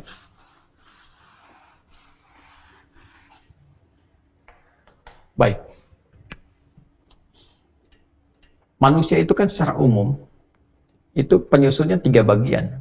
1 secara rohani, ada rohnya, spiritnya. Rohani, secara spiritual. Kemudian ada akalnya, aklani, untuk membentuk 1 pikiran. Ya. Jadi konstruksi keilmuan itu di sini diolahnya nih. Kemudian nanti secara fisik ada fisiknya, fisik, jasmani, untuk dieksekusi. Apa yang didorong dari pikiran, kemudian diterjemahkan lewat perilaku dari fisik. Nah, di Islam itu diajarkan semua kebutuhan-kebutuhan yang dibutuhkan oleh spiritual, oleh roh kita, kemudian akal juga, kemudian fisik. Sehingga semua bersinergi satu dengan yang lainnya. Di sini disampaikan ilmunya, di sini ada pedomannya, di sini pun ada pedomannya, sehingga semua menyatu bersamaan. Nah, pendidikan Islam itu mengajarkan komprehensivitas seluruhnya ini. Semua 3 pilar ini. Jadi kalau kita belajar pendidikan di Barat misalnya, kita melihatlah, ya kan? Kan kita juga survei. Saya sampai masuk ke Jerman misalnya, dulu saya ke Hamburg, kemudian ke tempat orientalis dan beberapa yang lain, beberapa kampus. Saya ke Amerika juga saya kunjungan. Waktu di Boston itu kan, kita ke MIT, kemudian ke Oxford dan sebagainya. Kita lihat gitu, ya, bagaimana pengajaran-pengajaran yang berlangsung dan seterusnya. Gitu. Kita bisa lihat, ya. Ya, ada Harvard dan seterusnya kita bisa lihat juga, ya. Yang menarik begini, di Barat itu kan ada pemisahan antara nilai agama yang memberikan isian pada roh secara spiritual dengan ini pendidikan yang mengasah kekuatan akal. Yang ditanamkan kan ini. Jadi yang penting itu, ya, yang penting bagaimana seseorang dikatakan berhasil belajar itu kalau pintar. Ini mau dia jadi ilmuwan, mau dia jadi pengusaha yang kaya, macam-macam. Ini ukurannya ini. Pintar. Sedangkan letaknya di mana? Di rumah ibadah aja, pisahkan dari ini. Sehingga yang terjadi apa? Karena tidak optimal di pendidikan ini, Maka muncullah kemudian nilai intelektualitas yang tidak dibersamai dengan karakter moral yang kuat, karakter spiritual yang kuat. Ya. Maka yang terjadi kegelisahan. Kan tadi, kalau didapatkan dari sini ada ketenangan. Kan? Karena ini tidak di-backup dengan nilai rohani yang kuat. Ya. Maka muncullah kemudian kegelisahan, gelisah. Ya. Kehilangan jati diri. Jangan dikira. Ya, coba silakan bandingkan tingkat kriminalitas di Amerika dengan di Indonesia saja saya di sini. Banyak mana? Ya, banyak gelisah orang di Amerika. Saya ke Amerika melihat tuh rata-rata secara personal nggak tenang. Walaupun banyak yang pintar, ya tertib kalau mengantri misalnya, kejujuran didapatkan dalam konteks-konteks kenegaraan karena sistemik, bersistem gitu. Tapi secara personal rapuh. LGBT di mana-mana, ke Philadelphia banyak orang narkoba kena kayak zombie hidup, gitu kan? Setiap orang ketakutan terus pegang senjata, curiga satu dengan yang lainnya, karena ini nggak ada. Kalau banyak pintar, nyari orang pintar banyak di sana. Tapi karena ini kosong, kepintarannya tidak diiringi dengan sikap moral yang baik. Dan kadang-kadang, apa yang terjadi di dalamnya itu diwariskan keluar, karena nggak tahan di dalam dipakai keluar. Ya, kenapa banyak LGBT di sana, di luar itu, ya, di Amerika khususnya, bahkan disponsori sampai saat ini, karena dari riset membuktikan 10 orang sebelum menikah itu, 8-9 orangnya sudah kehilangan keperawanannya, keperjakaannya bahkan. Dia sudah terbiasa, kalau dalam bahasa kita berzina, gitu kan, terbiasa berhubungan seksual, ya bukan dengan pasangan resminya, sehingga ketika menikah atau terus berkehidupan, sudah bosan dengan itu, karena sudah ada rasa yang sudah keluar dan seterusnya, nggak terjaga. Ini nggak ada ini, adanya cuma ini, sehingga mencari pelampiasan yang lain, ya kan? Nah, kalau akal terus ditekan, sementara hati tidak dilatih, yang muncul kan nafsu. Itu problemnya. Kalau nafsu nggak dikontrol, maka kemana-mana, apapun dilakukan. Ini problemnya. Sehingga yang muncul di sini karakteristiknya akan berbeda. Ya, dia bisa kompak secara sistemik, secara sistem bagus, bisa kuat, bisa baik, tapi rapuh secara personal, dan kerapuhan personal ini menular. Itu poinnya. Ya, kalau dibawa keluar kemanapun, itu bisa bahaya. Semuanya tidak mendapatkan ini. Jepang ini bagus, secara fisikal kuat, tapi karena lemah juga di sini, apa yang terjadi? Ada kegelisahan, akhirnya gagal sedikit, langsung mengeksekusi, bunuh diri. Banyak tingkat bunuh diri didapatkan. Nah, dalam Islam, saya tidak katakan Indonesia atau negara tertentu. Dalam Islam itu ada keseimbangan. Jadi kalau umat Islam dimanapun, mau di Indonesia, di Amerika, di Spanyol, di Jepang, dan sebagainya, mau mengembalikan kepada ajaran yang benar, ini, belajar lagi nih, bagaimana mengisi roh. Jadi jangan tarik ke Indonesianya, tarik ke umat Islam yang belajar dengan benar. Benar enggak? Gitu kan? Ya, lihat aja orang-orang benar yang dulu-dulu belajarnya benar. Kan kita rindu masa-masa ngaji yang benar, belajar yang benar. Dulu kan mau ikro aja, Masya Allah. Mau belajar ikro tuh, mau kiroati aja. Ya nyari lampu song-song, dibaca dengan benar. Ya dipelajari, ya, sehingga sering setiap tempat yang kita dengar itu suara-suara ngaji Quran. Yang didapatkan apa? Kedamaian, ketentraman. 3 bukit orang meninggal kita tahu. Bisa dizarahi dan sebagainya. Kriminalitas menurun. Hasilnya orang hebat-hebat di masa lalu, coba bandingkan orang sekarang dengan orang dulu. Ya, dari segi integritas lah, termasuk keilmuannya. Ya, rasa-rasanya belum sampai ke level itu. Kenapa? Karena mereka tulus, belajarnya benar, sholatnya benar. Maka kita butuh value itu untuk ditarik lagi demi semangat mempelajari ini. Nanti hasil didedikasikan pada bangsa, pada negara. Dan nggak akan bertentangan karena value yang didapatkan dari situ. Kalau ketakwaannya personal, ya, hubungan dengan Allah. Ayatnya jelas. Nih, pendidikan rohani itu apa saja? Ada pada ibadah. Konsepsi keimanannya mesti benar. Kita sebagai muslim meyakini dalam keimanan beriman pada Allah. Cara beriman pada Allah diajarkan Rasulullah. Jalannya lewat ibadah, disebut dengan syariat. Syariat itu jalan. Maka pendidikan rohani yang didapatkan lewat apa? Lewat ibadah. Sini ada sholat, gitu kan? Ada puasa, ada interaksi dengan Al-Quran. Dididik di sini.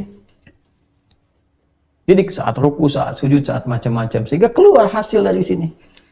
Tuh. Kalau benar cara ibadahnya, rohnya mendapatkan masukannya. Gitu. Nutrisinya masuk ke sini, sehingga roh mendapatkan pendidikan. Dari sholat itu kan muncul ketaatan. Kalau orang sholat, sholatnya benar, ibadahnya pasti baik. Tenang, jujur gitu, jaga disiplin. Kan sholat dilatih dengan disiplin. Waktunya teratur, terukur, kapan bangun, ya kan? Kapan istirahat, kapan mulai lagi, kapan berwudu, terukur sekali. Makanya kalau orang sholatnya benar, pasti hidupnya disiplin. Gitu. Kemudian terukur dan menjaga diri, menjaga marwah ini. Nah ini dapat nih, karena roh mendapatkan masukan, maka sehat rohnya. Di dalam roh ini ada nilai ketakwaan. Quran surah 91 ayat 7 sampai 10. Wa nafsin wa ma sawwaha fa'alhamaha fujuraha wa taqwaha. Jiwa takwanya muncul, ini terisi. Nah, disinilah akumulasi semua sifat karakter moral, kejujuran, kesabaran, ketawaduan, rendah hati. Ya ada di sini semua. Jadi kalau latihan ibadahnya benar, maka sifat moralnya akan muncul, karakternya akan muncul. Ini yang memerintahkan akal. Jadi akal itu sebetulnya netral, dia hanya merumuskan saja. Dari data yang masuk, diolah jadi informasi. Informasi diolah jadi knowledge. Yang merangkum itu, yang merumuskan itu, mengkonstruksikan, ini akal namanya. Jadi akal itu netral aja. Ini udah masuk di informasi banyak, mau dipakai kemana? Ya kan? Makanya beda di ilmu itu nanti akan terlihat nanti di ekspresi perilaku. Semakin banyak ilmu, semakin perilakunya beraneka ragam.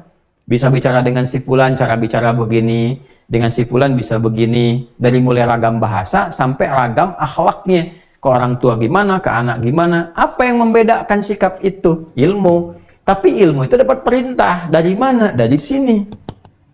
Kalau ininya nggak baik, rohnya nggak baik, nggak diisi, nggak diberikan pengetahuannya, nggak diberikan nutrisinya, maka yang muncul apa? Alih-alih takwa, muncullah fujurnya. Fujur ini dorongan keburukan. Gitu. Di sini was-was setan masuk nih. Lawan dari ini, kalau ada jujur, sini ada dusta. Ya kan? Di sini rendah hati, sini sombong. Jadi kalau ini nggak terisi, ininya banyak, data banyak, jadi informasi, jadi ilmu. Tapi begitu akan dikonstruksikan jadi perintah, perintahnya muncul dari sini. Jadi orang yang ilmunya banyak, tapi hatinya kotor, itu bahaya. Kenapa? Karena damage-nya di sini akan banyak. Contoh, di sini nggak ada jujur nih, karena yang dilatihnya sifat-sifat buruk dari nafsu. Yang adanya adalah dusta. Dusta memerintahkan kepada akal. Akal ilmunya sudah banyak. Maka semakin banyak ilmunya, maka dusta akan dikemas dengan kemasan yang beragam. Makanya koruptor yang pintar, nyurinya lebih banyak dibandingkan dengan orang yang nyuri ayam atau pencuri yang ilmunya kecil. Kenapa? Kalaupun sama-sama bermasalah rohnya, tapi ilmunya kosong. Yang ini yang bahaya adalah ilmu banyak, hati kotor. Nah ini yang mana sekarang? Kan? Kelihatannya pintar. Yang paling bahaya sudah nggak pintar, dapat posisi misalnya, kemudian hatinya kotor, itu paling bahaya. Nah, maka apa yang harus dilakukan? Kita saling mendoakan. Jangan saling mencela, jangan berselisih. Bangun kesadaran. Katanya mau Indonesia maju, punya visi 2045.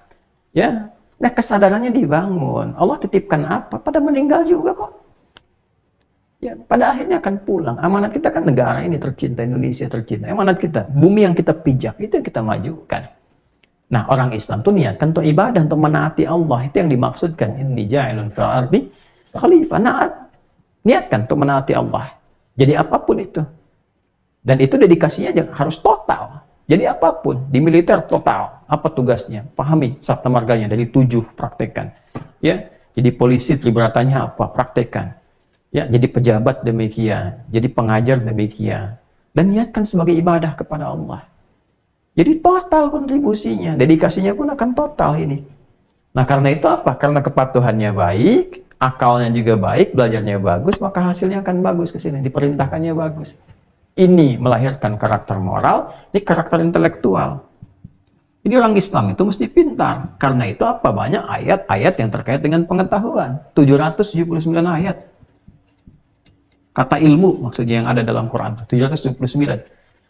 Terkait dengan ilmu yang mengasah akal.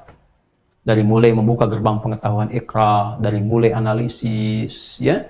Analisis yang tajam, afala yang dhuruna ilal ibli kaifa khuliqat, hewan aja di riset. Alam direnungkan, dikontemplasikan, wa yatafakkaruna fi khalqis samawati wal ard. Semua dianalisis. Silahkan cek di lautan, daratan, macam-macam. Supaya pintar. Jadi muslim itu mesti pintar, jangan nanggung, ilmunya mesti komplit. Makanya belajar itu duduk yang paling depan. Ya kan? Tanyakan yang nggak paham, masuk keluar mesti beda. Dimanapun teman-teman belajar, teman-teman mahasiswa dimanapun, dalam dan luar negeri, ayo belajar yang betul. Sayang-sayang waktu dibuang-buang. Ya, jangan sampai menyesal kemudian hari. Duduk yang paling depan, pelajari sampai paham. Sebelum belajar baca dulu. Ya, tugas guru itu adalah memberikan penjelasan dari kegampangan apa yang kita baca sebelumnya. Bukan harus memberikan detail dari A sampai dengan Z. Kita mesti punya dulu bahan saat masuk sehingga nyambung, ada koneksi saat belajar. Nah, saat masuk dengan keluar mesti beda. Keluar itu mesti paham, masuk belum paham, keluar sudah paham. Dari pemahaman itu baru bisa diajarkan. Ya. Jadi kalau belajarnya benar, terukur, hatinya bagus, maka saat negara membutuhkan, bangsa membutuhkan, apapun itu dilakukan dengan cara yang baik. Bahkan secara personal. Jadi pribadi yang baik, ke keluarga jadi suami yang baik, ya. Nanti praktek di sini pindah babnya muamalah. Ya, dibawa kemana saja muamalah itu? Banyak. Imam Al-Bukhari membuat 97 topik. Ya, mencantumkan dari aspek keimanan, kemudian juga yang ketiga kitabul ilmi, tentang pengetahuan. Pertama kita Badul Wahyi, tentang legalitas risalah. Setelah itu keimanan, membangun ketaatan. Setelah kitabul ilmi, bagaimana cara belajar. Setelah itu prakteknya. Ya, dari mulai bab sholat sampai dengan bab niaga, ya kitabul buyu' sampai dengan kitabul maurid, tentang kesehatan, tentang macam-macam. Imam Muslim nanti, kalau Imam Al-Bukhari kan sekitar 7.257 hadis, ya, dari beberapa hitungan. Ya, kurang lebih disepakati 7.000 lah. Ada yang mengatakan 7.375, Ibnu Salah kurang lebih mengatakan 7.250-an, 57-an. Ya, kemudian dibuat 97 topik. Topiknya kita keluarkan. Di topik itu menariknya begini. Ayatnya, kemudian hadisnya, dan prakteknya bagaimana. Jadi semuanya ada di sini. Mau dibawa ke rumah tangga, mau dibawa ke aplikasi kehidupan. Di hadis Muslim ada 4.000 hadis. 43 topik. Di setiap topik itu ada urutannya. Runtut sekali. Sampai ada kitabul imarah, tata kelola kehidupan berbangsa bernegara. Ya, ada banyak hal kalau kita keluarkan. Di ahwalus syakhsiyah aja, tentang rumah tangga 70 ayat. Ayatnya saja. Ya, kemudian nanti di tata negara itu dirinci lagi. Ada kitab tentang perundangan, ada hukum pidana, hukum acara, hukum perdata. Hukum perdata itu 70 ayat di situ. Nanti ada hukum pidana, hukum acara. Setelah itu ke bawahnya lagi ada perundang-undangan, kemudian tata negara. Banyak sekali. Sampai Imam Al-Mawardi itu membuat Al-Ahkam As-Sultaniyah untuk merumuskan itu. Jadi hatam kita ini. Ya, nah value-nya dipraktekkan dalam konteks kehidupan. Nggak akan bertentangan sama sekali. Karena Islam itu membawa value. Sehingga diterapkan dimanapun akan sesuai. Ya, tidak menetapkan harus jadi itu silahkan. Mungkin ada yang demokratis, ada yang republik, ada yang macam-macam, ada yang kerajaan. Ya, itu kan kesepakatan bersama. Ya, Darul Ahdi wa Syahadah. Semua sepakat bentuk apa sistemnya. Di Indonesia republik sudah. Bersama macam-macam itu aja jaga. Negara Kesatuan Republik Indonesia. Bentuknya republik kita sepakat selesai. Bagaimana mengisi republik ini dengan baik? Ya, puncaknya adalah apa? Supaya maju makmur. Jadi pemimpin dunia harus begitu. Kita kan pemain global. Amanat undang-undang kan? Amanat undang-undang coba deh buka di pembukaan undang-undang dasar itu. Ya kan? Jelas itu. Kita itu diminta oleh undang-undang kita menjadi pemain global. Menjaga perdamaian dunia, bahkan menjaga perdamaian dunia tuh. Ya, dan kalau kita belajar lagi, kapan itu bisa berhasil dilakukan? Pertama, bangun kekokohan spiritual. Ya, karena itu kan kalimatnya atas berkat rahmat Allah yang Maha Kuasa. Gitu. Karena sudah memahami itu berkat rahmat Allah, maka jaga hubungan dengan Allah. Semakin taat kita. Setelah itu apa? Belajar yang betul. Belajar, semua harus ada basic ilmunya. Harus ada basic ilmu. Sehingga nanti dengan keadaan spiritual yang kuat, punya integritas. Ilmu dengan integritas yang baik, sudah. Semuanya akan kredibel. Kalau sudah kredibel, apapun yang dikerjakan tuh akan terukur. Ya, jadi bukan hanya tertib, rapi, bagus, tidak. Tapi hatinya, jiwanya pun mantap. Nah, itu yang nggak dipunya di luar. Kita punya itu. Nah, sekarang secara spiritual mungkin kuat. Tapi kuatnya baru luarnya, belum dalamnya. Sehingga kesabarannya ada. Cuman pada prakteknya kadang belum optimal, karena ilmu belum terisi. Di Jepang ilmu banyak. Tapi kalau kena hujan, banjir gini, kaget, bisa ada bunuh diri karena merasa salah. Di kita dikasih banjir, pakai berenang. Ya, itu kan bentuk qanaahnya. Menerima apa adanya luar biasa. Secara spiritual, baru luarnya kan. Ya, baru luarnya tuh. Oke, tenang, terima. Alhamdulillah. Ada qanaah, tenang. Ya kan? Ada masalah ikhlas, sehingga ikhlas itu kan membawa ketenangan, tidak gelisah dan sebagainya. Setelah itu apa? Menyelesaikannya bagaimana? Lewat ilmu. Jadi kalau ilmunya kosong nggak selesai, ya kan? Nah ini teman-teman sekalian, ini gambarannya. Ini saya bisa bicara dengan mendetail karena hasil riset kan kemarin. Ini sudah dibukukan, ada bukunya, hasil presentasinya kemarin, dan ada bukunya juga, itu dinilai, ya diperiksa. Jadi mudah-mudahan ada kontribusi positif yang bisa digali. Ya kita berharap ini bukan sekedar secara teoritis kita menyampaikan, tapi kita juga mengimplementasikan. Harus ada contoh kan. Di saat saya membuat ini, kita sudah bikin juga sebelumnya implementasinya dalam bentuk sekolah.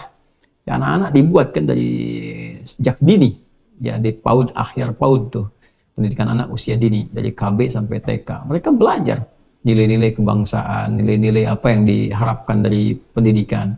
Ya, Kemendikbud itu pengen apa, lihat kurikulumnya. Setelah itu tanamkan nilai Islam yang baik di dalamnya. Saat yang bersama mereka menghafal Quran, mereka belajar juga, ya kan? Tentang kebangsaan, mereka belajar tentang Pancasila, tentang macam-macam tentang negara. Setelah itu diisi, mereka juga sholat dengan baik, menghafal Quran, TK selesai, mereka punya hafalan, setidaknya sampai 45 juz. Kemudian masuk ke SD, lulus SD diharapkan selesai 30 juz. Ya. Nah, jadi Qurannya dapat, ibadahnya dapat, ya. Kemudian belajar juga, mereka belajar matematika, belajar bahasa Indonesia, belajar yang lain-lain dan sebagainya. Ya, setelah itu masuk pesantren. Pesantren disiapkan sampai dengan mereka selesai ke setingkat dengan aliyah, SMP sampai dengan SMA-nya. Ya, tsanawiyah sampai aliyahnya, sampai ke atas di boarding di situ diajarkan sesuai dengan apa yang mereka harapkan ke depan. Yang jadi dokter, jadi macam-macam, jadi ahli tafsir, jadi misalnya macam-macam segala hal didampingi, diberikan nilai keilmuan, setelah disekolahkan beasiswa S1 sampai S2, S3. Selesai pulang mengabdi di negaranya, di tempat masing-masing sesuai dengan panggilan bangsa, negara niatkan sebagai ibadah. Nah, kalau kita bisa siapkan dengan demikian, insya Allah Allah ridha, negeri ini makmur, baik, baldatun thayyibatun wa rabbun ghafur. Itu adalah ikhtiar dan kembali kepada niat. Yang paling penting adalah kita mesti bersatu, mesti juga punya visi yang sama untuk membangun, berniat baik gitu kan. Dan bagi umat Islam harus lebih dari itu, yaitu niatkan ibadah untuk menaati Allah Subhanahu wa ta'ala. Itu poin pentingnya. Kalau kita sepakat di situ, insya Allah nggak akan ada pertentangan, nggak akan ada hal-hal yang apa yang mau dicari. Kok meninggal juga kok. Ya pada akhirnya kan pulang dari meninggal. Apa yang mau dibanggakan? Ya apa yang mau disiapkan? Pasti tanya pada diri kita. Saya juga panggil negarawan-negarawan di mana sih yang mengatakan dirinya negarawan tuh, ayo, maka berpikir. Bagaimana berpikir mengelola negara dengan baik, bangsa dengan baik, sesuai dengan kapasitas masing-masing. Ya, kami di ulama, kemudian juga yang lain-lain, semua bersatu padu, ya, merumuskan yang terbaik, dan meminimalisir konflik, perpecahan, dan sebagainya, sehingga energinya terbawa pada nilai-nilai kebaikan, yang bermanfaat untuk semua. Saya kira mesti berubah cara berpikirnya, karena dunia sekarang sudah berubah, dinamikanya semakin kompleks. Ya, kalau kita tidak memperkuat dari sejak saat ini dan menyatukan semua komponen di kehidupan bangsa negara ini, maka tidak mudah mengatasi tantangan yang sudah mulai semakin bergejolak saat ini di luaran yang kita lihat. Ya, bagaimana kita lihat kalau ke Eropa bagaimana, ya, India saja sudah seperti apa, Cina bagaimana, ke Rusia seperti apa sekarang, dan Ukraina, Amerika bagaimana gejolaknya. Kalau sudah dunia sudah bergeser, sementara di dalam kita masih rapuh, bagaimana menjemput visi-visi ke depan? Ya, maka salah satu solusinya adalah menerapkan nilai-nilai pendidikan yang optimal. Waktu Hiroshima diguncang bom dan sebagainya, setelah Nagasaki, ya, kaisar itu cuma satu. Dan semua heran, yang dicari beliau itu guru. Berapa guru yang tersisa? Berapa guru yang tersisa? Nah, bayangkan, ketika ditanya konfirmasi kenapa, ada salah satu yang viral sekali jawabannya adalah, ya, kita itu kuat, militer kita hebat dan sebagainya. Tapi pengetahuan kita tidak sampai untuk membuat bom nuklir pada masa itu sehingga menghancurkan kita semua. Dan yang bisa mengajarkan itu hanya para guru. Ya, jadi tujuannya apa? Ke atas membangun kedamaian supaya lebih pintar, tertata, lebih beradab dan sebagainya. Maka sekali lagi pendidikan sangat penting dan tidak ada solusi yang terbaik bagi umat Islam kecuali kembali kepada sumber-sumber pendidikan Islaminya yang mengarah kepada Al-Quran dan Sunnah Rasulullah Sallallahu Alaihi Wasallam. Itu intisari pelajaran kita teman-teman sekalian. Jadi itu yang bisa disampaikan dan alhamdulillah implementasi ini sekarang terus berjalan dari pendidikan sampai dengan pesantren. Saya izin update pesantren teman-teman. Alhamdulillah, syukur pada Allah sudah 75%. Kita berharap speed up-nya nanti akan sampai di bulan September. September ketemu September, jadi pas 1 tahun dalam peletakan batu pertama sampai dengan pembangunan. Diharapkan semua pokok sudah selesai, tinggal interior saja. Jadi pokok itu ada masjid, kemudian guest house ada 6, itu sudah selesai. Ruang belajar, kelas, alhamdulillah 1 gedung sudah selesai, tinggal diinteriorkan, dioptimalkan. Kemarin baru diisi AC, alhamdulillah, jadi sudah kita siap-siapkan. Kemudian asrama ini masih 75%.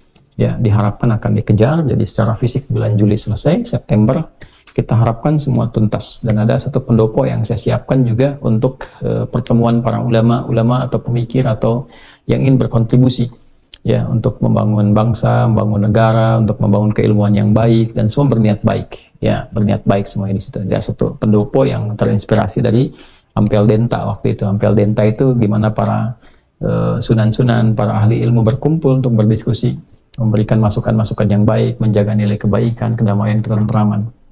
Jadi insya Allah ada speed up teman-teman sampai September ini. Masih ada peluang untuk wakaf. Jadi teman-teman yang mau berwakaf silahkan, karena itu tidak menjadi bagian dari kepemilikan pribadi. Jadi bukan bagian dari kepemilikan pribadi. Saya pun tidak memiliki sejengkal tanah ataupun aset di situ, tidak ada sama sekali. Semua wakaf. Ya, saya hanya diberikan oleh Allah amanah dan saya jalani saat ini, bertugas untuk membersamai, membimbing, kemudian nanti bergantian. Ya, Allah alam, Allah tetapkan sampai mana kan kontribusi kita. Ya, dari niat ibadah kita ini sampai mana, yang penting sudah jadi. Murid-murid kita sekolahkan keluar, murid-murid ada yang bergerak belajar, sekarang sudah kelas 4 SD, kelas 5, kelas 6, pesantren selesai, mereka masuk situ, yang di luar mengajar di situ. Ya, kalau pada akhirnya kemudian kita wafat, ada yang menggantikan.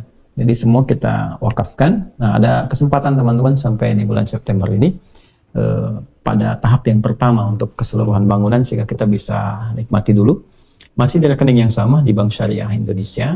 Ya, insya Allah sudah mulai sekarang baik lagi ya, sudah mulai tersambung lagi, konektivitas sudah jalan. Jadi teman-teman yang mau berwakaf di Bank Syariah Indonesia BSI, ya nomor 111, 3 kali 1-nya 4444, 4 kali 4-nya 142, 111 4444 142, atas nama Ma'had Islam Rafi'ah Akhyar ya, atas nama Yayasan Ma'had Islam Rafi'ah Akhyar. Atau teman-teman bisa akses di informasi kita di media sosial, silahkan. Kemudian yang kedua teman-teman sekalian, ini sudah mau dekat ya ke waktu kurban, tinggal hitungan barangkali puluhan hari kita akan mendapati bulan Dzulhijjah insya Allah.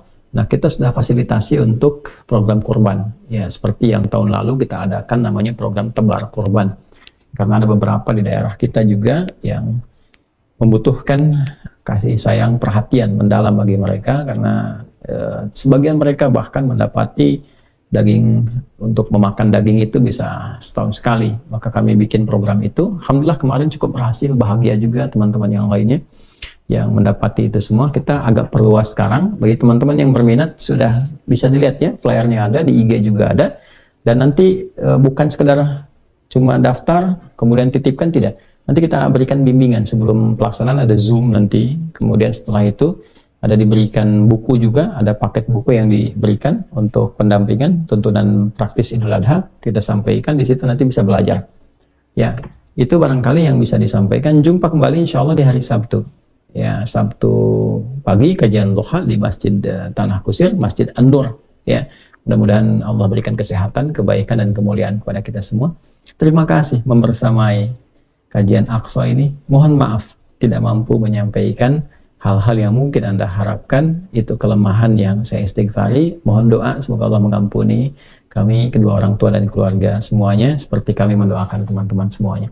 Allahumma taqabbal minna innaka antas sami'ul alim wa tub 'alaina innaka antat tawwabur rahim. Rabbana atina fid dunya hasanah wa fil akhirati hasanah wa qina adzabannar. Wa sallallahu ala sayyidina Muhammad wa ala alihi wa sahbihi ajma'in. Wa akhiru da'wana subhanakallahumma wa bihamdika asyhadu an la ilaha illa anta nastaghfiruka wa natubu ilaik. Walhamdulillahi rabbil alamin. Sebelum saya tutup dengan salam, satu lagi mohon maaf, umrah sudah terpenuhi kuotanya, sudah ditutup, mohon izin, dan nanti teman-teman yang sudah tergabung akan diinfokan untuk pertemuan khusus dengan kami di bulan ini. Assalamualaikum warahmatullahi wabarakatuh.